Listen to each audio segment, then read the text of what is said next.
From Hollywood, it's time now for... Johnny Dollar. This is Harry Branson at Philadelphia Mutual Liability and Casualty Company. Oh, hi, Harry. What's on your mind? I have a case for you, a very important one. Good. Tell me about it. John, did you ever hear of Laird Douglas of Heatherscote? Lord, who... Say that slowly, will you? Laird Douglas of Heatherscote. Sorry, I left my kilts and bagpipes on the other side of the drink. Huh? Oh. Yeah, I'm feeling real sharp this morning. But what about this Laird Douglas something or other? Can you come down here to Philadelphia and see me? I hate to be so blunt about it, old boy, but what's in it for me? A nice retainer fee in any event. Well, good. And, of course, expenses and your regular commission if anything happens to Laird Douglas. Of Heatherscote. Why, yes. Okay, Harry, I'm on my way. Oh, John. Yeah? Come down by plane, will you? The first one you can get. Urgent, huh? Yes, John. Very.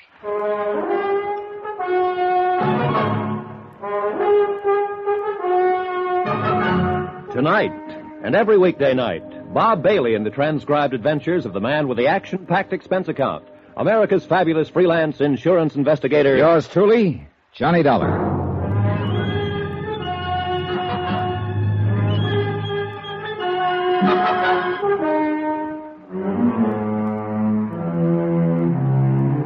Expense account submitted by Special Investigator Johnny Dollar. To Harry Branson at the Philadelphia Mutual Liability and Casualty Company, Philadelphia, Pennsylvania. Following is an accounting of expenditures incurred during my investigation of the Laird Douglas of Heatherscote matter, whoever Laird Douglas is, and whether investigation is the proper term at this point, who knows. In any event, well... Expense account item 1, $22.50, air transportation and miscellaneous, Hartford to New York to Philadelphia. For a change, I decided to stay at the Benjamin Franklin, not only because it was convenient to Harry Branson's office on Walnut Street, that is the office of Philly Mutual Liability and Casualty, but because I'd heard it was a nice hotel. It was. And it was convenient to everything else in the center of town. Theaters, good restaurants, nice stores, even a nightclub. Well, anyhow, when I got to my room, I found a half-dozen urgent messages that Harry had called. Pretty good indication that his lordship, Douglas or at least this case, was pretty important. So instead of bothering to unpack, I had the bellboy dump my luggage, tipped him, and was standing there debating whether I'd better forego a quick shower and change of clothes when the phone rang. Johnny Dollar. John, didn't you get my messages? Why haven't you called? I've been waiting to hear from you. What's wrong? Hey, take it easy, Harry. I just this minute got in. Oh. Well, I hope you're coming right on over here to my office. Well, what's the matter? Something happened to this client of yours? No, not yet. But being you're expecting the worst, huh? And look, you still haven't told me a thing about this emergency, or whatever you want to call it. John, it is an emergency because of the time element. You see, why do we waste time on the phone? Well, this was your call, not mine. All right, I'm sorry. I'll be waiting for you. And Harry, I'll be there.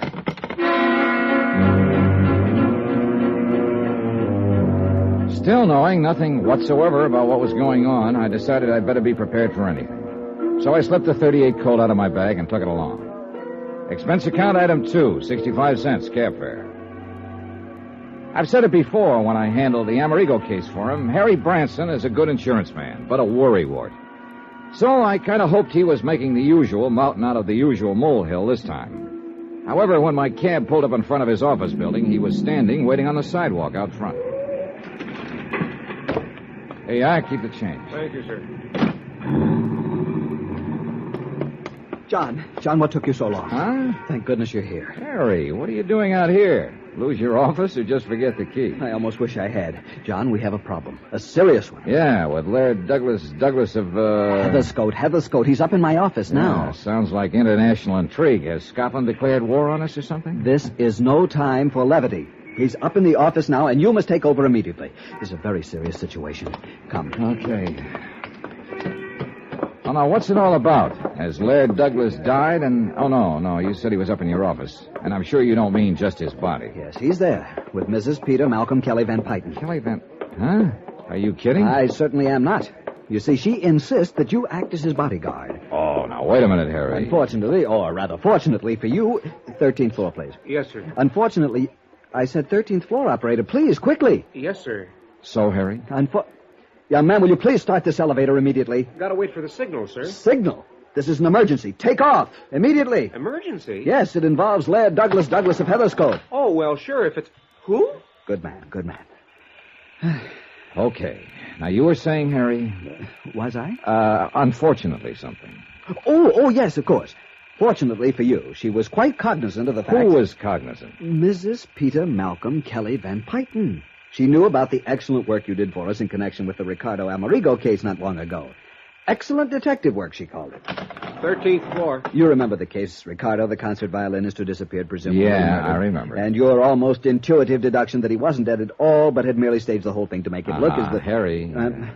Oh, yes, of course. 13th floor. You mean Mrs. Peter Malcolm Kelly Van Pyton? Excuse me, mister, but I'm getting signals from the other floors. Quite right, you should. As I started to say, John, she is one of our biggest personal policy holders. Good. But hadn't we better get into your office and meet her? Oh, yes, but I want you to know about the personal premiums. Alone, they run to something over $20,000 a year. Mister, please. Well, she is an important client. Yes, and that's why I Mister, will you I didn't please? hesitate to accede to her request that you be called in on this case. I called you, and here you are. Mister, please. Oh, well, get us up to the... Oh, we're here. Why didn't you tell us? Come, John. Mister, if I was to tell you what I'd like to, My office is right this way, John. Come, please. Hey, look, you better calm down, Harry, and give me the dope on this case right from the beginning. Yes, I'd better. All right. Mrs. Peter Malcolm Kelly Van Pyton is a very important client, has been for years. So you said. But there are a lot of things you haven't said, like what has she got to do with this Laird Douglas character, and why is he so important? It's this way, John. The policy on him runs to $5,000. No double indemnity, which is good. As a matter of fact, the policy on him was purely a favor to Mrs. Kelly Van Pyton. You know, considering such short life expectancy and all. No, I don't know. Is he in his dotage or something? Well, hardly. Or are you being facetious again? But you said... Hey, how old is he? His birthday is next month, May 7th to be exact. He'll be 4 years old. 4? That's right. Short life expectancy? Of course. You see, John. Wait a minute. Some horrible disease or something, huh? What's the matter with him?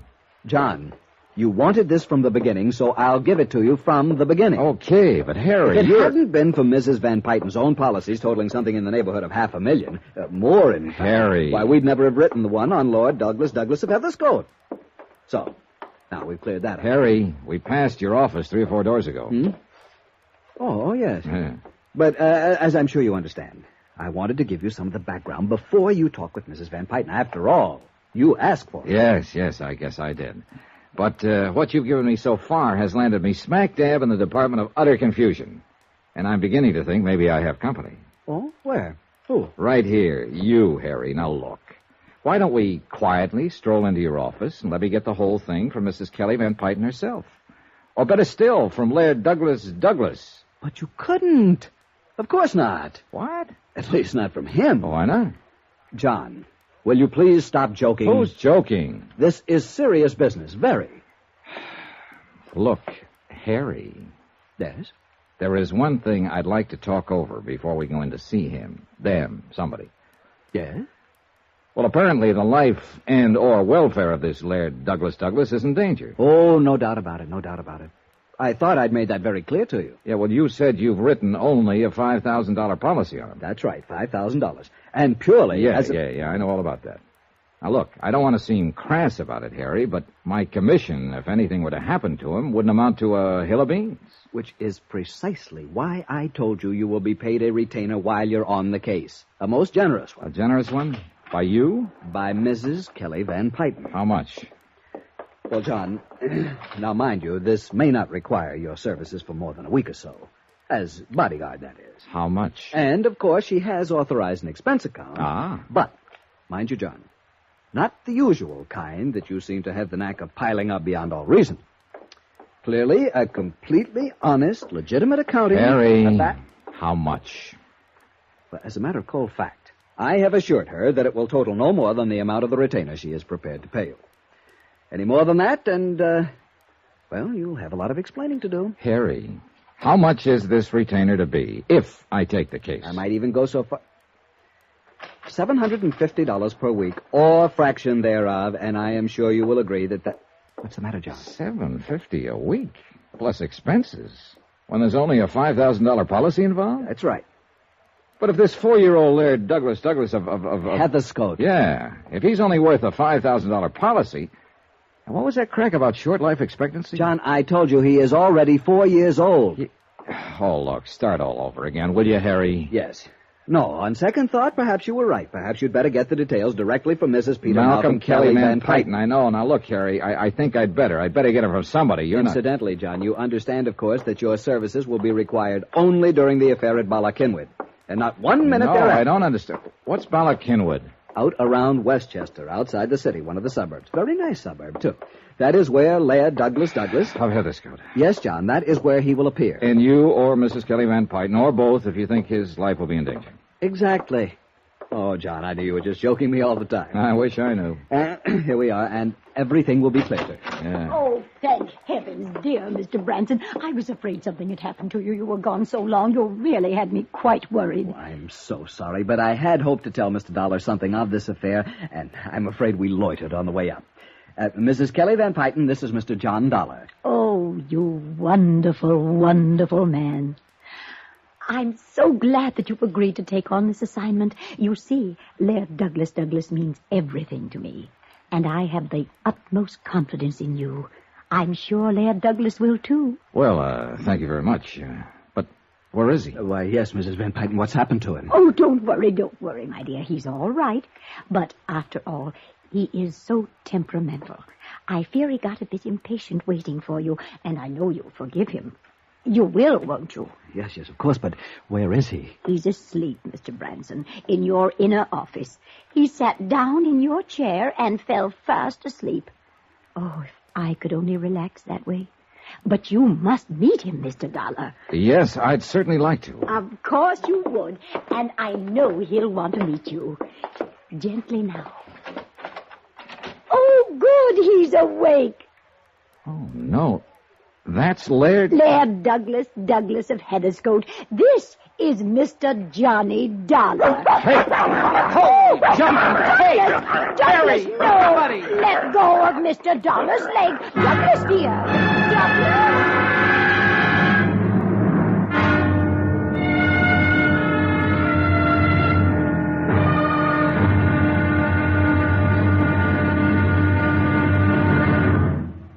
Now, here's our star to tell you about tomorrow's, intriguing? Well, tomorrow's episode of this week's story. Tomorrow? Well, I've handled some pretty doggy cases in my time, but never as a pooch's bodyguard. But suddenly this one begins to smell much too strongly of murder. Join us, won't you? Yours truly, Johnny Dollar.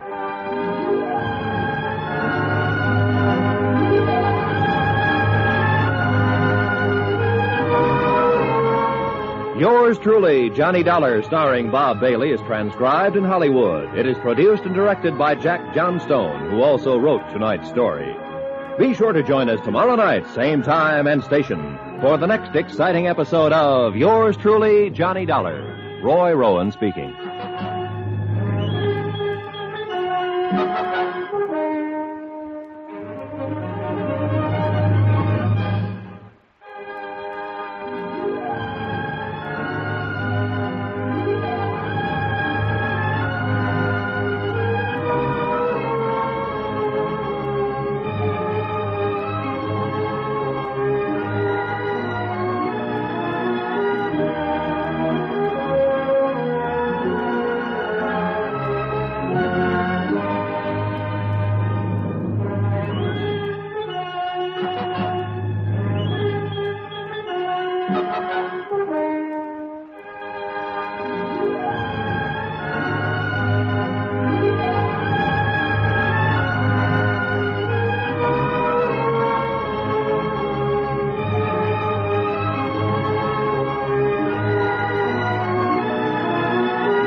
From Hollywood, it's time now for...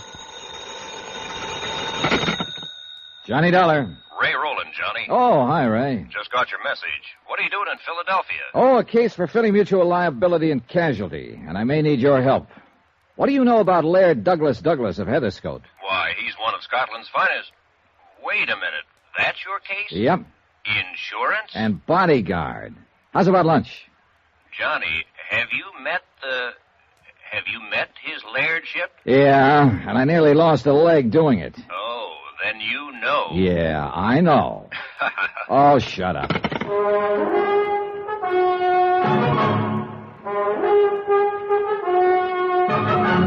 Tonight, and every weekday night, Bob Bailey in the transcribed adventures of the man with the action-packed expense account, America's fabulous freelance insurance investigator. Yours truly, Johnny Dollar.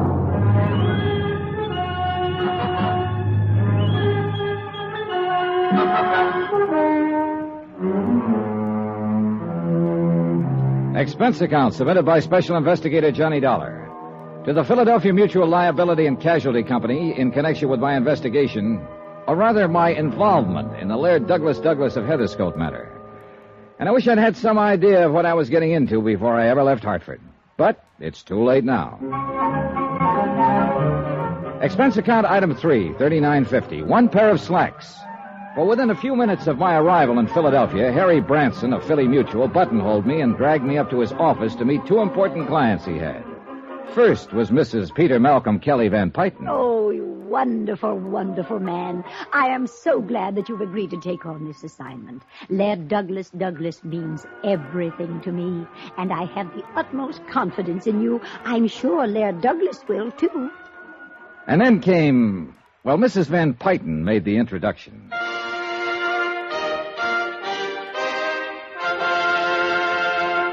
Laird Douglas of Heatherscote. This is Mr. Johnny Dollar. Huh?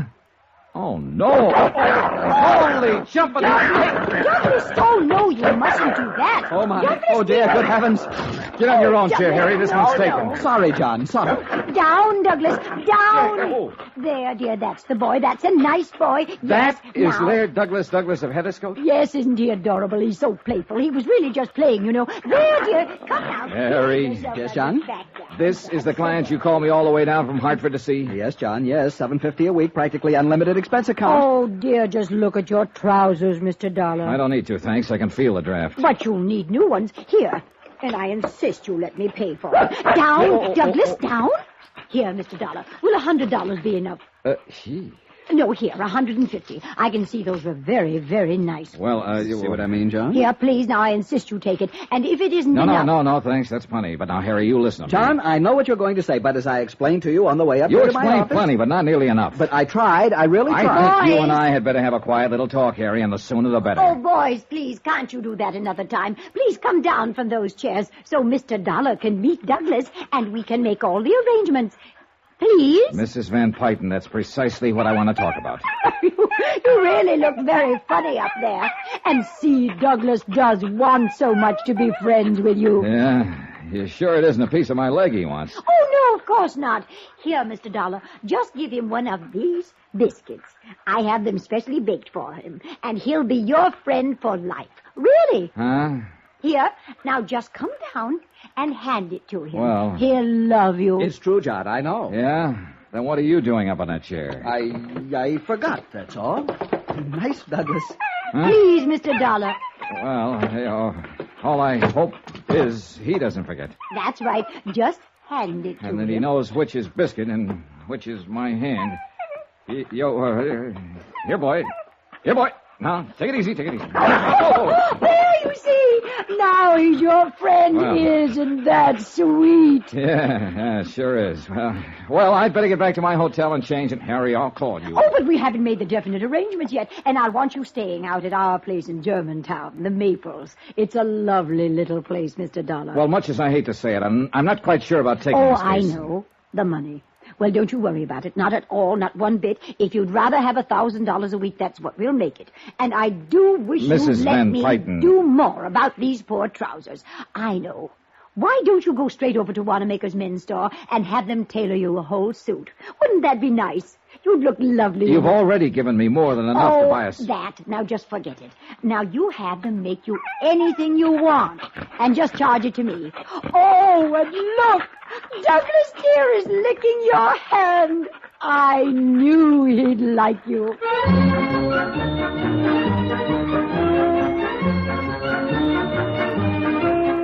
Never underestimate the power of a woman, somebody once said.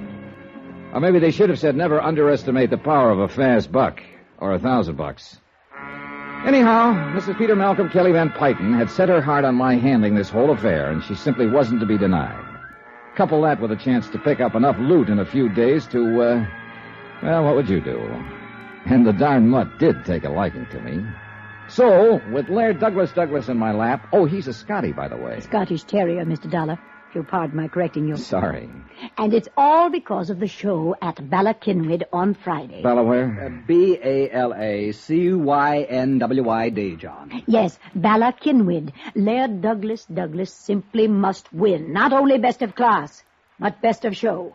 And he will, if somebody doesn't interfere. Oh, you think somebody might do something to Douglas? I'm sure of it, because it's been tried before.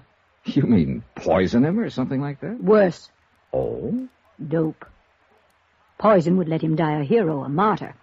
But drugs would keep him from winning the show. Oh, well, what makes you suspect somebody might try it? As I said, it's been tried before. Huh? Last year and again a few days ago. And if Harrison R. Kenworthy thinks he can do it again, he's mistaken. Then you know who did it before. I refuse to divulge any names. But you just said... Mr. Dollar, I will not tell you. All I ask is that you watch over Laird Douglas until he has won the show.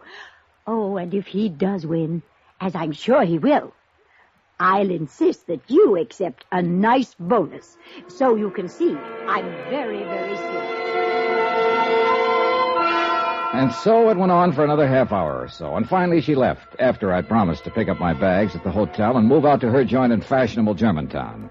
I talked a few minutes longer with Harry Branson. I'm so glad you've agreed to take this on, John. As I told you, Mrs. Van Pyton is the most important individual policyholder we have, and doing this favor for us... Harry, it's not the Mutt Show at Ballakinwyd or Laird Douglas or Mrs. Kelly Van Pyton or you I'm doing this for. It's purely love of the green stuff. Whew. That old dame must be really loaded. John, she has so much money. She doesn't know how much she has. Industrial empire, that sort of thing. All right. But, Harry, if word ever gets around in the trade that I came down here to play bodyguard to a mutt, so help me, I'll have your head. Yes. But now hadn't you better go on out to the Maples? Well, first I want to know about this Harrison R. Kenworthy she mentioned. Oh, that. Yeah, that. She accused him of doping up her Scotty. Well, she really doesn't know, and it's really quite complicated. How do you mean? Kenworthy owns a beautiful Kerry Blue Terrier. Lady O'Diddy's Roll-em-on me. Holy cats, and no pun. Why can't they give an honest dog an honest name? Look, we'll call her Mimi. Go ahead. Hi, dog lovers. Ray, just in time. Meet Harry Branson, Ray Rowland. Oh, we know each other. Hello, Harry boy. Mr. Rowland. Sure, Harry called me in last year when these two dogs were at each other's Of course, throats. he doesn't mean that literally, John. You see, Mr. Rowland is quite an authority on show animals. I've held it against him for years, ever since school. Well, there's no need to hold it against him And particularly. I don't mean that literally. Oh. Well, John boy, so you came down to help yourself to a handful of dear Mrs. Kelly Van Pyton's coin. More power to you. I knew Harry would call you in on the case. Felt it in my bones. And, brother, you may be in deeper than you think. Oh, what's that supposed to mean, Ray? Has Harry told you about the villain of the piece, Harrison R. Kenworthy? I was just starting to when you so rudely... Yeah, well, Johnny, the whole setup is a riot, but just remember one thing. Yeah? A lot of people have been killed in riots. Now, what's that supposed to mean? I'll tell you what he means. Let John. me tell it, Harry. It would take you all day. Sorry, no offense. All right. Go ahead, Ray, go ahead. Okay, Ballakinwyd is the biggest event of the year in the doggy set, okay? Okay. All right. Mrs. Kelly Van Pyton owns Laird Douglas of Heatherscote. Real fine Scotty. Yeah, good teeth, see? Hey, those pants are really gone. Anyhow, Harrison Kenworthy owns Lady O'Diddy's Roll-em-R Meme, Kerry Blue. Mimi. Huh? I'd get indigestion trying to say that other name. Okay, Mimi. They're two pretty good dogs, especially Mimi. International championship blood and all that. But Mimi's the better dog. Douglas won't stand a chance. I've tried to tell her this, but...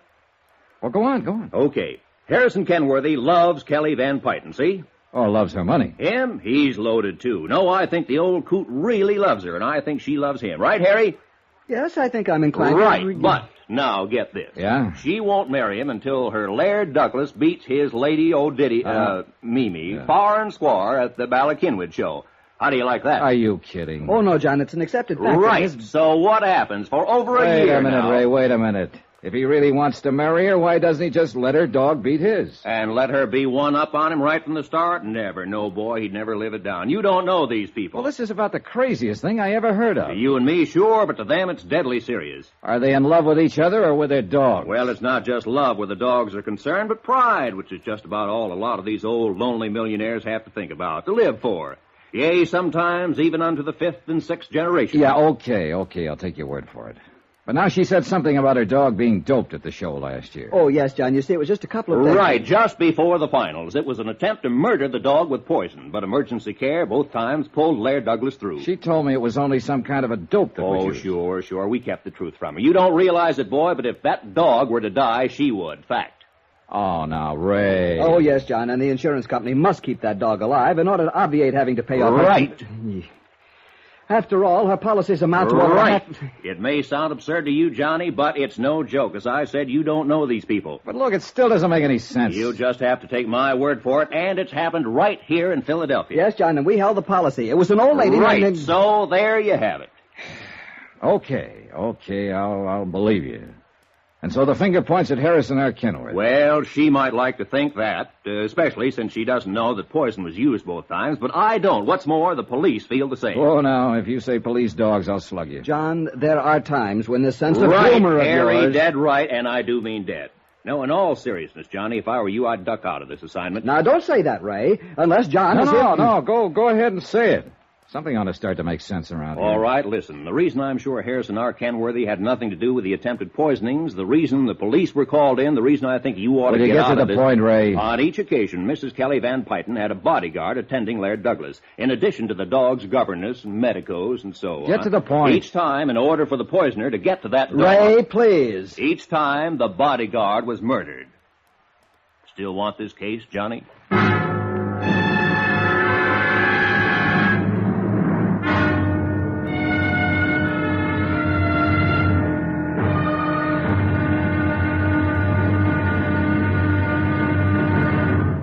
Now, here's our star to tell you about tomorrow's intriguing episode of this week's story. Tomorrow, well, the joke's no longer a joke, especially when a killer trains his sights on me. Join us, won't you? Yours truly, Johnny Dollar.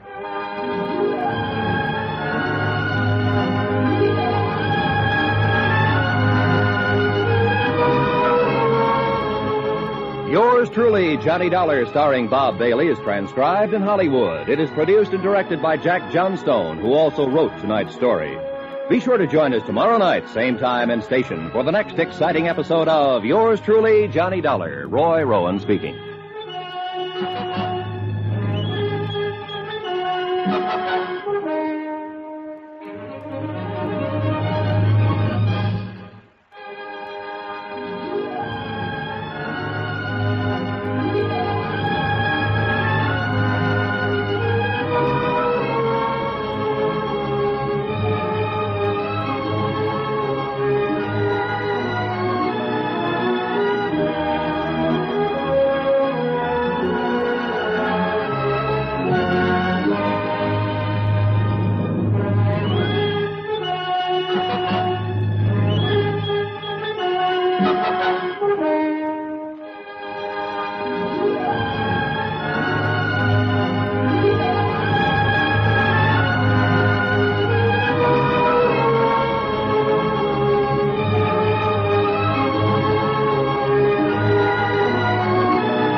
From Hollywood, it's time now for...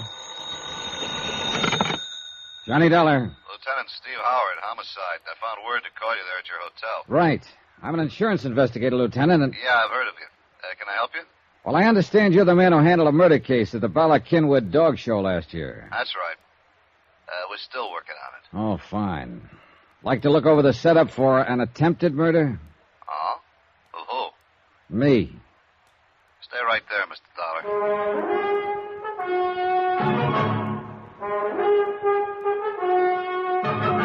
Tonight, and every weekday night, Bob Bailey in the transcribed adventures of the man with the action-packed expense account, America's fabulous freelance insurance investigator. Yours truly, Johnny Dollar.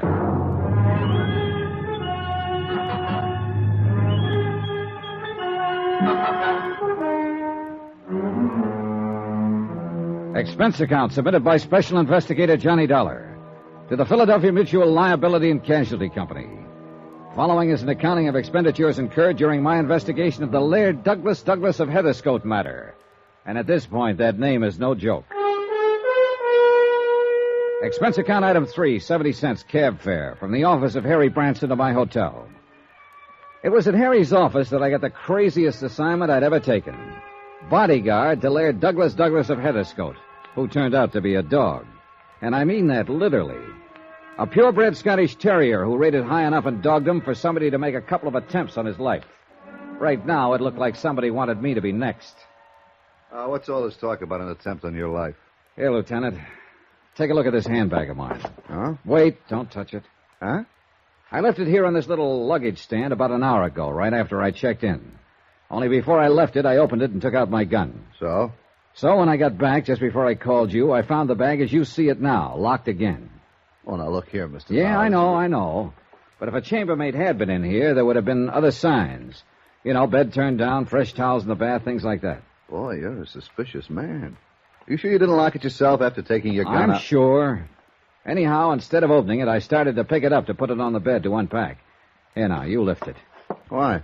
Because it weighs close to 25 pounds, and that's too much for nothing but an extra suit, a few shirts and shorts, some handkerchiefs and the like.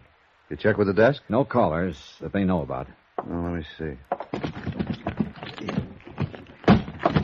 Yeah, that is pretty heavy. And it doesn't tick. Now, look here. Yeah? Do you see where somebody on the fire escape used a pry bar to shove this window open? Well, yeah. And those marks are fresh. Very fresh. Operator, get me Central Police.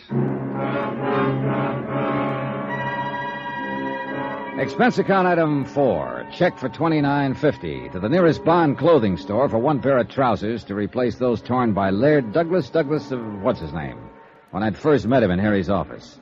Item 5, phone call to Mrs. Peter Malcolm Kelly Van Pyton. Well, don't you worry, Mr. Dollar. If you're delayed, you're delayed, and we'll just expect you here at the Maples when you get here. Your suite is all ready and waiting for you. I'll be there as soon as I can. Oh, I do hope you've had a suit made to replace those trousers little Laird Douglas tore. Why don't you have a couple of suits made and just charge them to me? Thanks. Maybe I'll get around to that. Goodbye, Mrs. Van Pyton.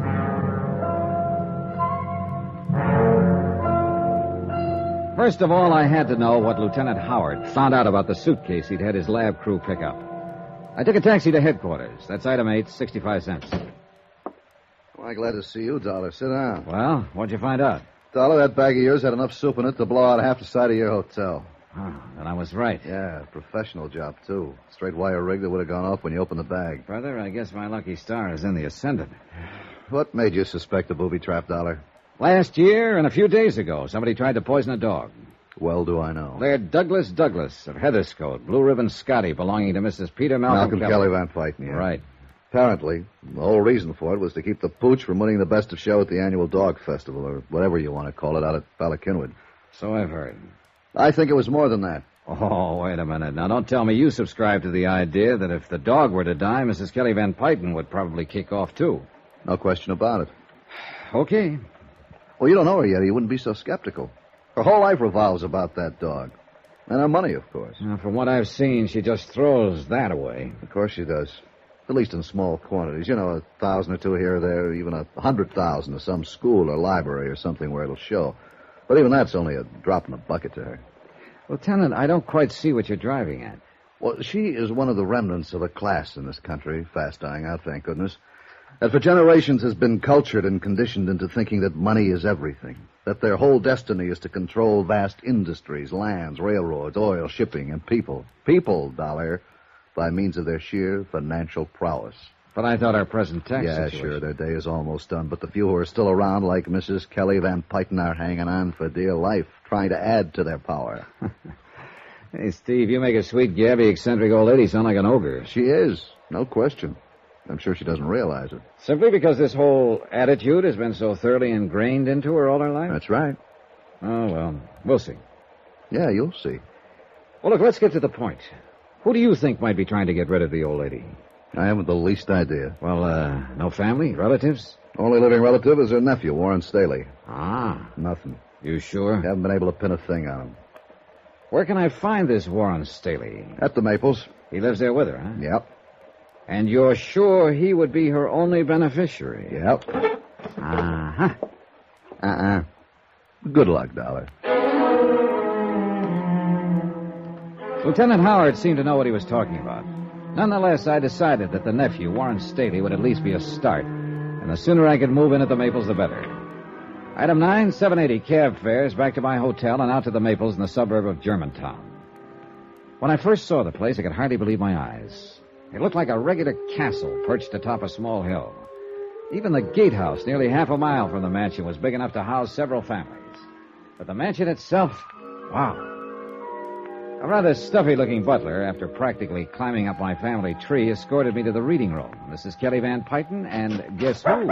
Whoops! Oh, easy now, Doug. Oh, Mr. Dollar, I'm so glad you're here. And look, he remembers you. Isn't that sweet? Yeah, it is. Attaboy, Doug. Easy Oh, now. and please call him Douglas. Huh? After all, the name Doug sounds so common, doesn't it? Oh, you really think he cares, Mrs. Van Pyton? Oh, you're joking, aren't you? Yeah. Mr. Branson said you had quite a sense of humor. Yeah, dumb boy. Now, did Hastings show you to your suite? The butler? No, but he took my things. Then I'll show you. I'm sure you'll love it and be quite comfortable. This way, please. Yes. You coming, Douglas? Yeah. Attaboy. Do you see how happy he is having you here? I am too, Mr. Dollar. Now we just... Oh, Warren, darling. Huh? Hello, Santa. Mr. Dollar, this is my little nevy, Warren Staley.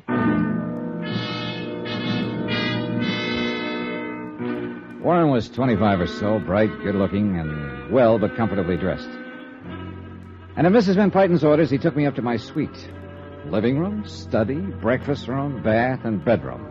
And it still occupied only a small part of the second floor. Now, here next to you are Dougie's rooms. Wow. One for sleeping and one for eating.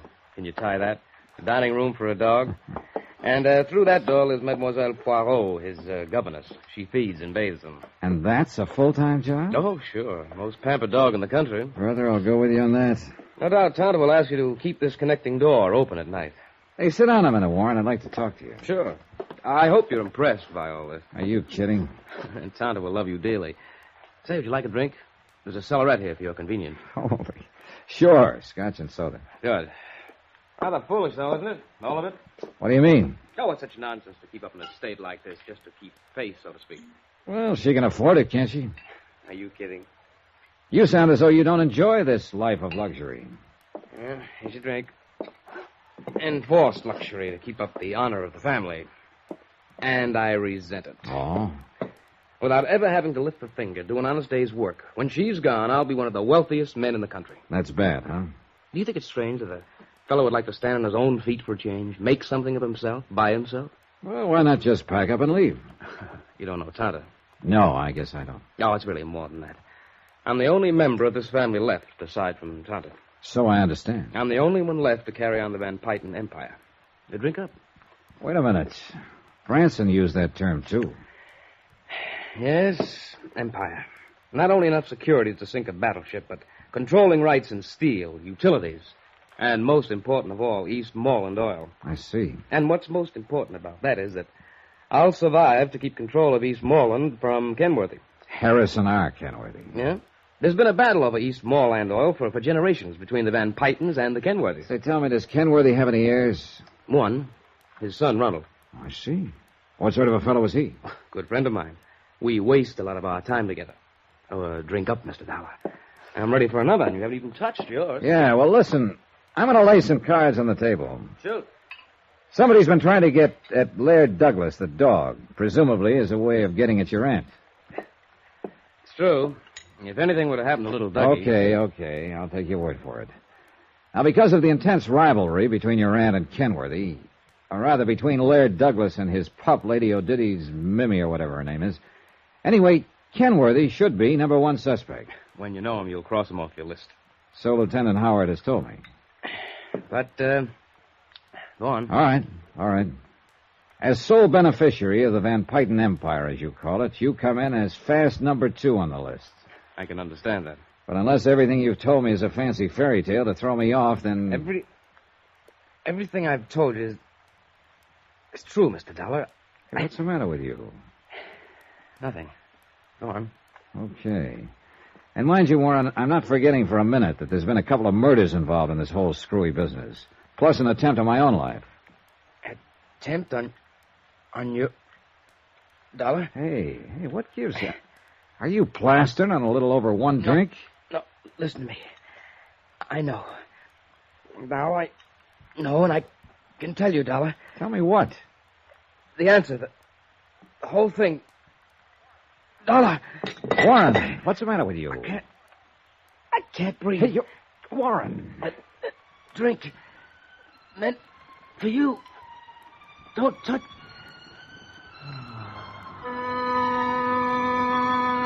He died without another sound. I carefully sniffed the drink that had been poured for me, gingerly tasted it.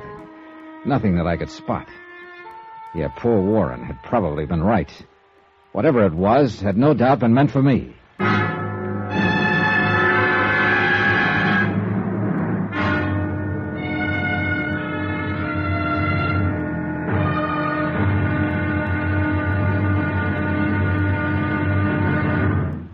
Now, here's our star to tell you about tomorrow's intriguing episode of this week's story. Tomorrow, things and people finally begin to line up on the case. Just well enough for it to blow sky high. Join us, won't you? Yours truly, Johnny Dollar.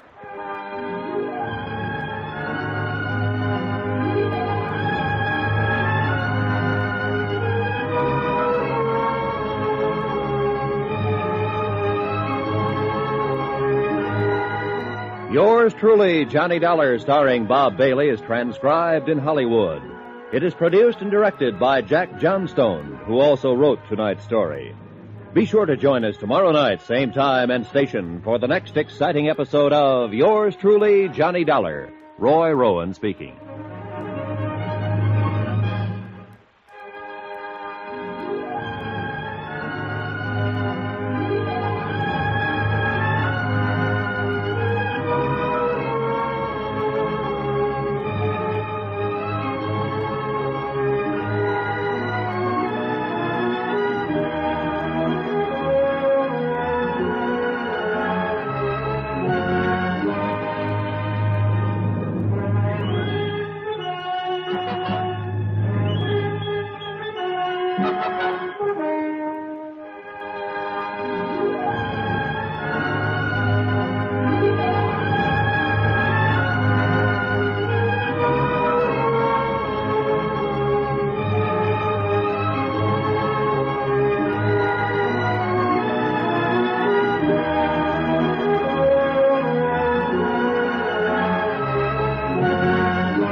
From Hollywood, it's time now for...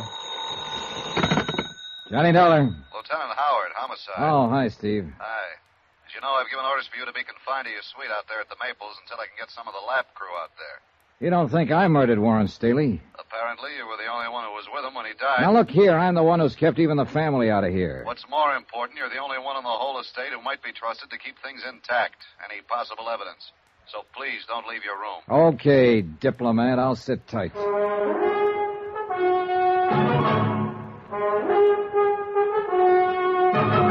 Tonight, And every weekday night, Bob Bailey in the transcribed adventures of the man with the action-packed expense account, America's fabulous freelance insurance investigator. Yours truly, Johnny Dollar.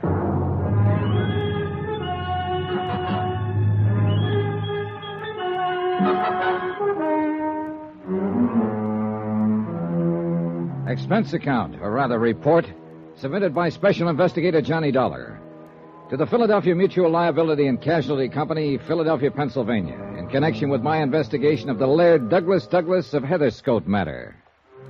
No need to itemize expenses at this point because there are none. The magnificent suite in which I'm parked out at the sumptuous mansion of Mrs. Peter Malcolm Kelly Van Pyton is fine, except for the body of young Warren Staley, Mrs. Van Pyton's nephew, draped over the arm of the easy chair in which he died a few minutes ago. I'd called Lieutenant Howard at Homicide on the phone in my room immediately, and within minutes the nearest patrolman was stationed outside my door, refusing admittance even to the lady of the house. After all, this was the third murder that tied up with the Scottish terrier who started all this, Laird Douglas of Heatherscote. While waiting for Lieutenant Howard and his crew, I shaved, showered, and changed my clothes. Then, about 10 minutes later... Well, Dollar? Yeah, Lieutenant. See what you mean. Yeah. He seemed like a nice kid, too. It's all yours, Doctor. Go right ahead. Very well, Lieutenant. Here, Paul, just sit like you do. Okay, for pictures, Lieutenant? Yeah, go right ahead, Sergeant. Okay, excuse me, Doc. Hey, before you get started... Okay, Dollar, let's have it. What happened? Well, Warren brought me up here himself, and I sat him down to ask him some questions. You suspected him, didn't you? In spite of what I told you. Sure. As sole beneficiary of the Van Pyton estate, empire, as he called it. Yeah, well, what do you think now? But you were right. That he was clean. Anyhow. My poor darling Warren, where is he? No, take your hand off me. My boy. Just a minute, Mrs. Van Pyton. No, you can't keep me out. This is my own house, and this is my own nephew. I'm my sorry, boy. but you'll have to wait until we can get everything clear. Oh, this terrible Look, Mrs. Van Pyton, if you'll just wait until we finish. Just a minute, Lieutenant. Hey, whoa, young fella. Hold on a minute. Who are you? Johnny Dollar, who are you? Ronald Kenworthy, his best friend. What happened to him? He was poisoned. Poisoned? And where were you? How could a thing like this happen if you were doing what... Ronnie, just calm down a minute. How long have you been here in the house? Why, half, 3/4 of an hour, something like that. But I don't see... Where were you? Well, I was down in the reading room with Mrs. Van Pyton. All the time? Then out in the garden. Alone? Yes, except for a few minutes while I talked to Hastings, the butler out there. What were you doing in the garden? I was on my way up here by the back way to see Warren. I've always used the back staircase from the garden, ever since we were kids together. This suite of rooms used to be our playroom, ever since I can remember. All right. Go on with what you were saying. Well, then about that time, or a few minutes later, I don't know exactly, I heard the police car come screaming up the driveway. That was the first that any of us, Mrs. Van Pyton or Hastings or I, that any of us knew that something was wrong, that something had happened to Warren. But now look here, Mr. Dollar, I don't... Kenworthy, you two. What? You'll have to leave with Mrs. Van Pyton until we're through in here. Oh, please, Ronald, help me. Help me. But I... Go ahead, Ronnie, go ahead. All right. Oh, come on, you poor old dear. Poor old dame. Sorry for her. You finding anything, Doc? Yes, I think so. I certainly think so. Be with you in a minute. All right. You better go on with what you were saying, Dollar. Well, not much more to say, Lieutenant. Warren felt the same way you do, that Branson at the insurance company does. If anything happened to the dog, Laird Douglas, it'd be the end of Mrs. Van Pyton. That the murders of the dog's handlers, caretakers, were purely incidental to attempts on the dog's life. But what? Well, he apparently was as concerned over this whole thing as we've been. Said he had a very strong theory about who might be back of all this. Oh, did he tell you? He was about to when this, whatever it was, hit him. Well, I'll tell you what it was, Lieutenant. Yeah, Doc? Oh, this is Mr. Dollar. Oh, yeah, Mr. Doc. Dollar. Norfolk acid. Same thing that killed the two dog handlers and was used on the dog itself. I can tell without further examination. Wait a minute, Doc. Wait a minute. If the dog got the same thing that killed a couple of grown men... A dog with a much more sensitive stomach, unused to all the strong food and drinks the human stomach is constantly abused with, a dog would immediately regurgitate and retain only a minute amount of the panorphic acid. I see. In the case of Warren Staley here, it was added to the Scotch whiskey he drank. Traces of it in his glass and in a full glass beside your chair. Well, Doc, have you checked those bottles in the cellar, Just about to. Which bottle did he pour that out of, Dollar? The one right next to that bottle of VO there. Wait a minute. This isn't the same bottle. What? Well, the one he poured from was half empty. This is nearly full. Hey, now, what's the matter with you boys? You let somebody switch bottles a minute ago. Oh, that's not such a thing. Now, wait a minute. Nobody else came in here besides Mrs. Van Payton and young Kenworthy? Hastings, the butler, but he just stood in the doorway. Sure, that's right, Lieutenant. Yet somehow, between the time Warren Staley poured those drinks and now, somebody switched bottles. Unless you're wrong about this, Dollar. No sign of poison in this one, Lieutenant. It's the only Scotch bottle. You've been here in the room all this time, Dollar? Yeah, sure. And in the bath, I shaved and showered and dressed while waiting for you to get here. But only after one of your men came and parked outside the door. Well, where does this door lead to?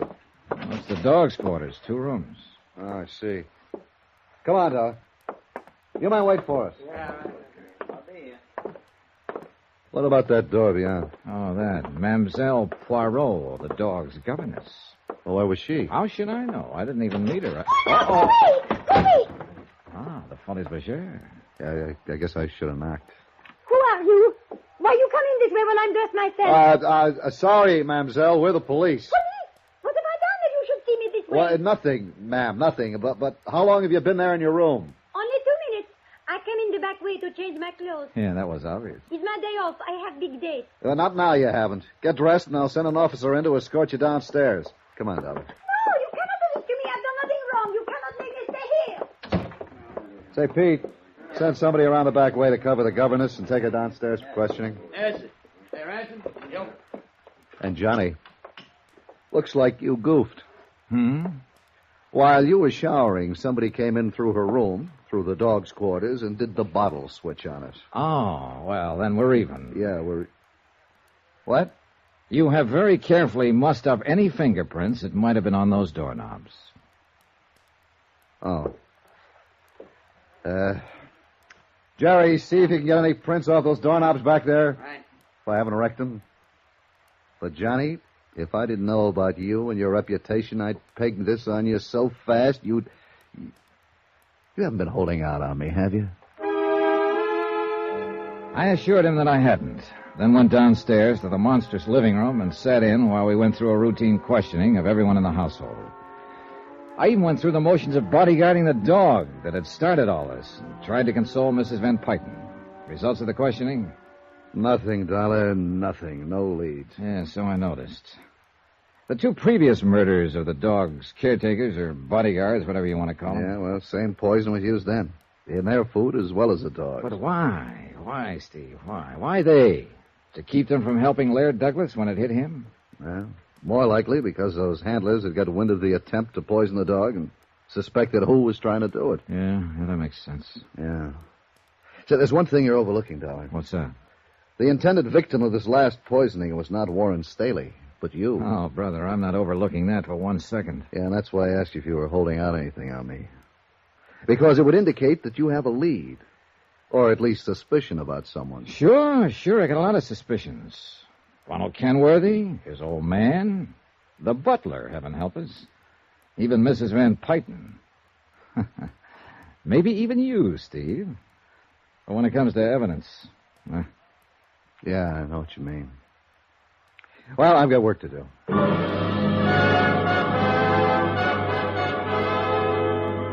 Looking for the proverbial needle in a haystack was nothing compared to hunting for the poisoned bottle of scotch that was no doubt stashed away somewhere. Far, far into the night, a regular army of policemen probed and dug and poked around. They opened drawers and closets and cabinets, pounded on walls, looking for sliding panels and secret compartments, went through the trash, sifted a trash heap, dug up any freshly turned earth they could find on the grounds, even climbed trees. Yeah, they prowled through attics and basements, looked everywhere. Result? Nothing. Meanwhile, I stayed close to Mrs. Van Payton. And I'll say this for her. In spite of her almost silly infatuation with that dog, she showed real strength of character. We sat alone together in the reading room.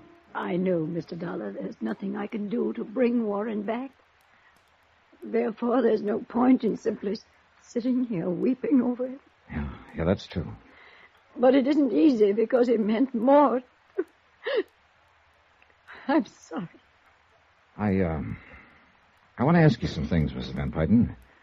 I suppose this is the wrong time, but No, ask me, Mr. Dollar. I think I know what you want to ask, and now that this last terrible thing has happened, I pray that I can help you. Well, I had quite a talk with Warren before he died. Oh, I'm glad. Warren would have been the sole heir to the Van Payton estate. Yes, He alone would have carried the honor, the prestige of the family after my passing. Oh, no. Surely you didn't think that he could have been behind those other terrible murders. Quite frankly, at first I did. But he told me something else, and it's bothered me. About Mr. Kenworthy and his son. Ronald? Oh, no, Mr. Dollar. He was supposed to be Warren's best friend. You said supposed to be. Well, I Warren made it very clear that if the Kenworthys could somehow acquire the Van Pyten holdings, either by Mr. Kenworthy marrying you... I have told Harrison R. Kenworthy... Yes, I know. If Laird Douglas wins the show from his Kerry Blue Terrier, you'll marry him. Yes. And I still think it's a screwy idea. But the fact remains it's fairly true. It's quite true. Neither you nor Mr. Kenworthy has too many years ahead, if you'll forgive me. Mr. Dollar, what... So there's now only one person left to benefit by the death of Laird Douglas, of Warren, of you, and ultimately of Mr. Kenworthy. Good heavens, Mr. Dollar. That's right. Ronald Kenworthy.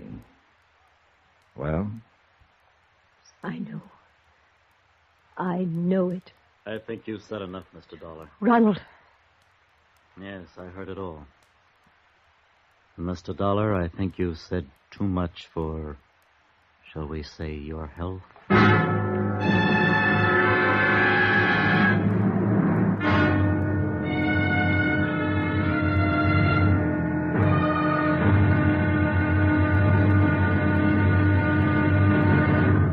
Now, here's our star to tell you about the final intriguing episode of this week's story. Tomorrow, all cards are laid on the table. And believe me, the deck proves to have been stacked right from the beginning. Tomorrow, the wind-up. Join us, won't you? Yours truly, Johnny Dollar.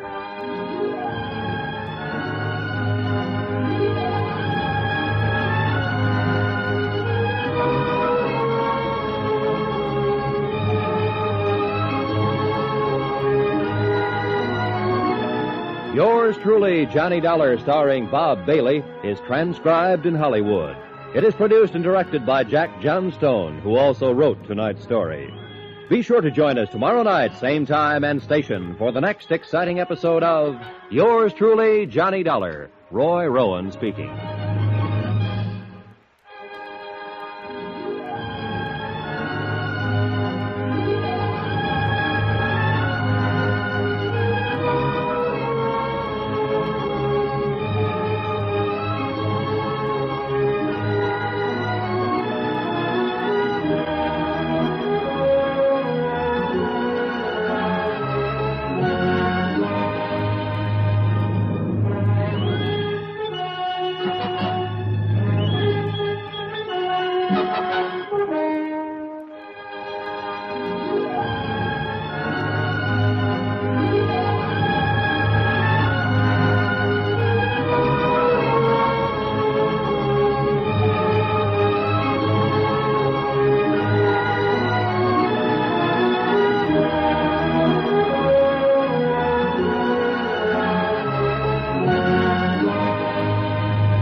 From Hollywood, it's time now for...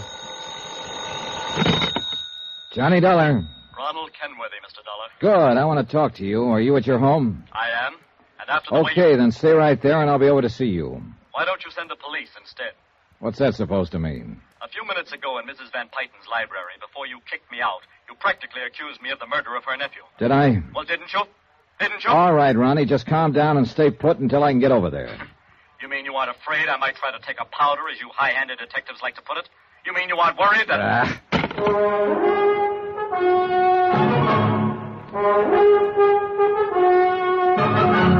Tonight, and every weekday night, Bob Bailey in the transcribed adventures of the man with the action-packed expense account, America's fabulous freelance insurance investigator... Yours truly, Johnny Dollar.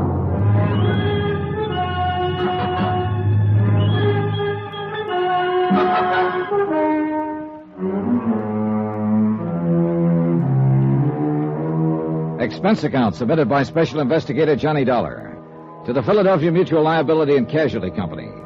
Following is the final report in my investigation of the Laird Douglas of Heatherscote matter. The whole case started out almost as a lark when I discovered that I'd come to Philadelphia to act as bodyguard to Laird Douglas, and for a fat fee and virtually unlimited expense accounts. Me, bodyguard to a dog. But it ceased to be funny when I learned that the dog's 2 previous caretakers had been murdered. And when, only a few hours ago, an attempt was made on my life that ended with the death of young Warren Staley. Yes, Mr. Dollar, I see. I guess I was so upset by the death of my nephew that I didn't realize the attempt was really made on your life. The second attempt, Mrs. Van Pyten. What? Shortly after I arrived in Philadelphia, somebody planted a booby trap in my suitcase in my hotel room. Good heavens, no. And you think that Ronald Kenworthy did that, too? Well, what do you think? Well, yes. Now that poor dear Warren is gone, there's nothing to prevent the Kenworthy estate from achieving control of the Van Pyten holdings. That is, if I were to die. Go on. Upon the death of Harrison Kenworthy, the whole financial empire would be inherited by his son, Ronald. So I understand. Ronald. And he would be the wealthiest, the most powerful man financially in the United States. Ronald, who pretended to be Warren's best friend. Who pretended to love me. It's a terrible thought, isn't it? Apparently adds up, though, doesn't it? There is no question of it. But what evidence have you? None yet. Well, then I'll help you get it. And I can do it, Mr. Dollar. I may appear to be only a wealthy, foolish old woman who dotes on her pet, Laird Douglas. But I'm not. I'm astute, shrewd, and clever. Since Peter, my husband, died, I alone have managed this estate, this financial empire. I use the word again. With my money, with my... Oh, yes, I can do it, Mr. Dollar, and Ronald will be made to pay for these terrible things that he's done. I admire your confidence. Nothing. No one can stand in my way. You'll see. I'm only sorry that a few minutes ago you didn't keep him here, make him face it. I'm going to see him now. Oh, where? At his home. I understand the estate adjoins this one. Yes. But please, look out for him. Shoot first, Mr. Dollar. What? Because now he may act like the cornered rat that he is. I decided to walk across to the Kenworthy estate in the hope the fresh air would help clear my thoughts. Logical as it all seemed, I didn't like what I just heard. Then luck, pure, unadulterated luck. As I walked across the broad lawn between the main house and the gatehouse, I passed the garage building with its Rolls-Royce, 2 Cadillacs, and a station wagon. And then I saw him. Andy LaFord, alias Andrew Fortune, alias Andrew Ford, one of the cleverest second-story men in the country, with a record on the West Coast as long as your arm. A man who would do anything for money. He was hardly going through the motion of dusting off a car. I walked past quickly, not sure whether he'd noticed me or not. I hope not. For it was one of his ilk who'd had to plant the booby trap in my hotel room, who could have slipped the poison into the liquor that killed Warren Staley. I turned in at the gatekeeper's house. Mr. Dollar, I saw you at the question. I want a about that telephone, young... quick. Right here, sir. Is something Thanks. wrong?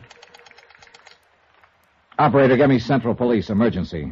Good heavens, Mr. Dollar. Something The man else there in the happened? garage, polishing cars. Andy? How long has he been here? Oh, a year more. Ever since the dog show at Valley Kid. What does he do? last year. Oh, the driving for Mrs. Van Payton, but something going on. Hello? Give me Lieutenant Howard, homicide.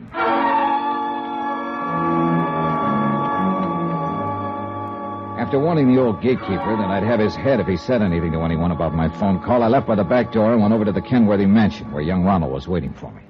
I must say, before we go any further, that I resent the way you ordered me out of the Van Pyten house a few minutes ago. Yeah? Well, I'm sorry. Whether you suspect me or expect me to help you in this case, it was Lonnie, you knew Warren Staley. Very well. We were the closest of friends, confidants. All right. Just how much did he really care about the Van Pyten estate? Fortune, whatever you want to call it. To put it bluntly, he wanted none of it. And I'm afraid his aunt rather resented it. Well, why do you say that? Because her whole life she's been obsessed by an almost overwhelming lust for power. When Warren finally rebelled against this, she tried not to show it, but she hated him for it. Unlike my father. Oh? I feel as Warren felt. And my father and I together have been laying the groundwork for dissipating the Kenworthy estate into corporate setups that will benefit many instead of just us. Does that sound strange to you? It sounds like true philanthropy, if you mean it. You must believe me, it is, and I do mean it. Oh, I won't suffer, of course. I'll still retain some control here and there, but I'll have to work at it instead of just carrying on the tradition of the idle rich. I'll be a man. I hope you're telling me the truth, Ronnie. I believe you are, and I'd like to meet your father. You will.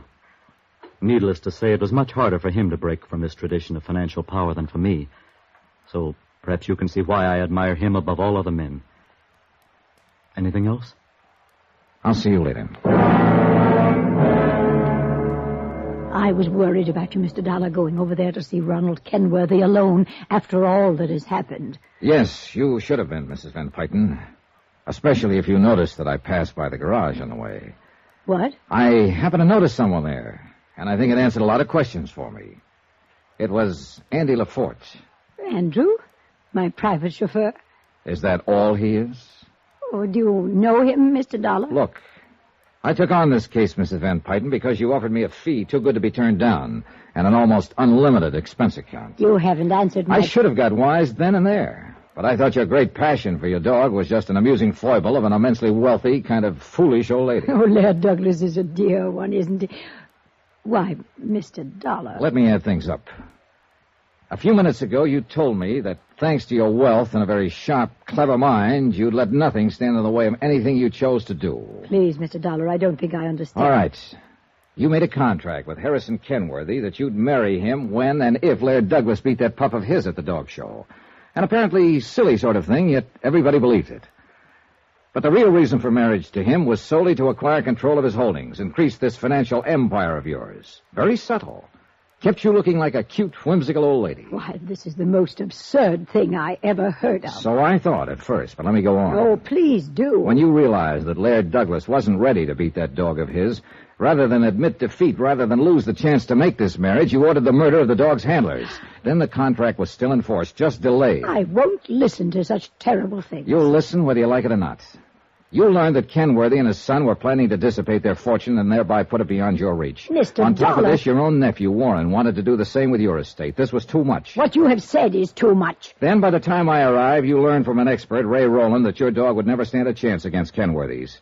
So you wouldn't dare let him compete, at least until you'd hooked Kenworthy some other way. And part of your whole scheme was to build up evidence of attempts against you, through the dog, of course, though I'll bet you actually hate the mutt. No, that's not true. Anyhow, from the moment I talked to Ray Rowland, I was only in the way. So you tried to get rid of me, had somebody booby-trap my luggage. Oh, you have no proof. Andy LaForte, this so-called chauffeur of yours, would do anything for money. And I fully intend to break him down and make him admit you hired him as a killer. Listen to me. On the second try, the poison liquor, your nephew Warren got it instead of me. Fine. Another obstacle out of your way. After all, he had opposed you. Mr. Dollar, how much do you want? I can make you financially independent. Then for you the rest set your sights on Ronald Kenworthy, who was trying to break up the other empire you wanted to get your hands on.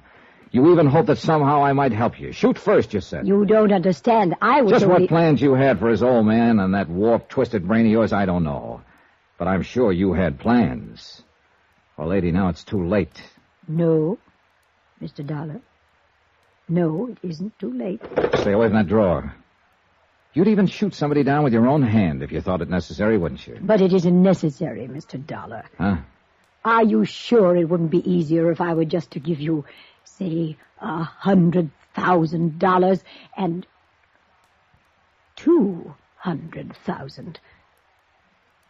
All right, Andrew. Right here, Mrs. Van Pyten. Well. Hello, Andy. Got a license for that thing? Shut up.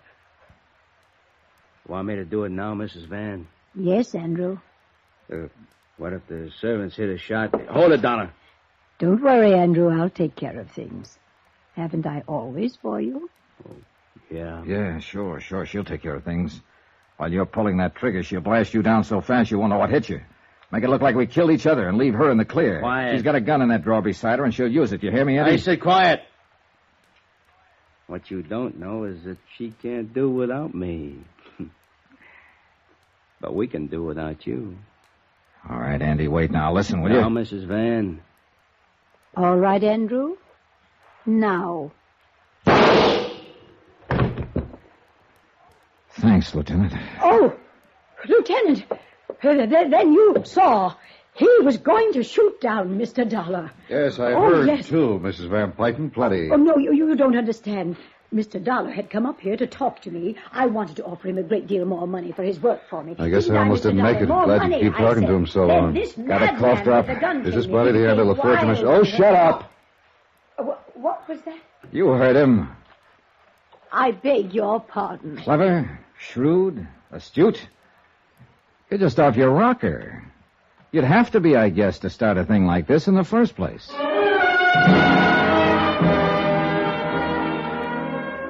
Well, I guess by the time the estate and inheritance laws get properly applied, the Van Pyton empire will be spread around the way Warren wanted it. Expense account item 10, $28.90, fare and incidentals back to Hartford. Total, including fees, $1,113.40. Remarks? I'm glad I'm poor. Yours truly, Johnny Dollar.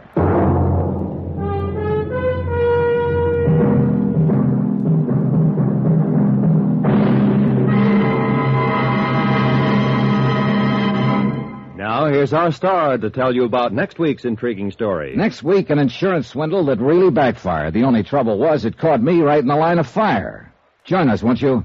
Yours truly, Johnny Dollar. Yours truly, Johnny Dollar, starring Bob Bailey, is transcribed in Hollywood. It is produced and directed by Jack Johnstone, who also wrote this week's story. Heard in our cast were Jeanette Nolan, Harry Bartell, Byron Kane, Jack Crucian, Bill James, James McCallion, Ken Christie, Dick Ryan, Bert Holland, Jack Edwards, and Hy Averback. Musical supervision by Amerigo Marino. Be sure to join us on Monday night, same time and station, for another exciting story of yours truly, Johnny Dollar. Roy Rowan speaking.